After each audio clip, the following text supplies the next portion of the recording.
키워드를 살펴보는 오늘의 화제, 빅뉴스 시간입니다. 선한빛 기자와 오늘 함께하겠습니다. 어서 오십시오.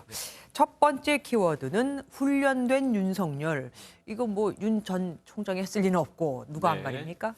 성이 같은 윤여준 전 환경부 장관의 발언입니다. 네. 윤 전 장관은 많은 분들이 아시는 것처럼 여야를 넘나들면서 킹메이커를 했던 분이었죠. 네. 이번엔 윤석열 전 검찰총장을 상당히 높게 평가하는 발언을 해서 눈길을 끌었습니다. 국민의힘 초선 의원들의 공부 모임인 명불허전 보스타에 나와서 한 말이었는데요. 들어보시죠. 딱 자기가 계산한 시간에 딱 짤막하지만 임팩트가 있는 그런 멘트를 하는 걸 보고 그 정도의 훈련이면 상당하다.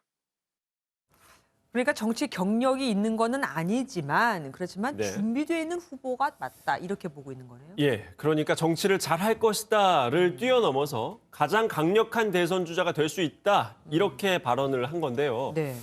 이어서 또 한 발언들이 있습니다. 들어보시죠.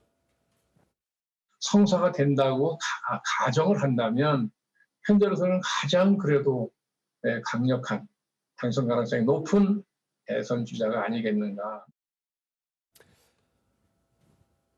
네, 윤 전 장관이 전제를 달긴 했습니다. 뭐라고 했냐면 만약에 국민의힘에 뚜렷한 대선 주자가 없고 또 윤 전 총장의 지지율이 지금처럼 계속 높다면 국민의힘 안으로 들어오면 더 강력해질 것이다. 이런 취지의 발언을 한 겁니다. 네. 제3지대에서 1년 만에 선거를 준비하는 것보다는 제1야당에서 선거를 치르는 게 더 유리하다는 게 어찌 보면 당연한 얘기일 수는 있지만요. 매 대선 때마다 책사 역할을 했던 윤 전 장관이 윤 전 총장을 눈여겨보고 있다는 발언이었기에 더 주목을 받았습니다. 일각에서는 윤 전 장관이 윤 전 총장의 뭐 멘토 역할을 한다 이런 얘기도 있던데 두 분 간에 뭐 특별한 인연이 있긴 있습니까?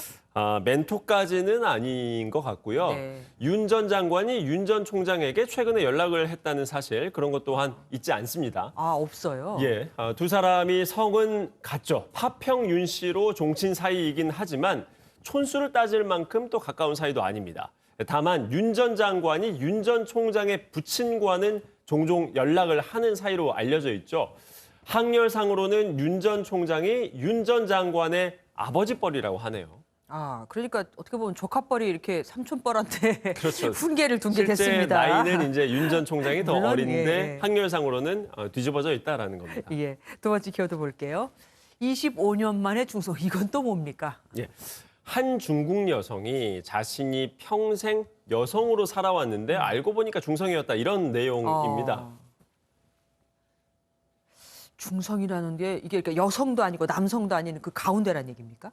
그렇습니다. 그러니까 여성인 줄 알았는데 그렇다고 남성도 아니고 그 가운데인 방금 앵커께서 말씀하신 중성이라는 의미인데요. 네. 이 여성은 현재 나이인 25살이 될 때까지 월경을 한 적이 없다고 합니다. 예. 청소년기 때도 월경을 하지 않아서 병원에 갔었지만 성적으로 발달이 덜 된 게 이유일 수 있어서 대수롭지 않게 넘어갔다고 하고요.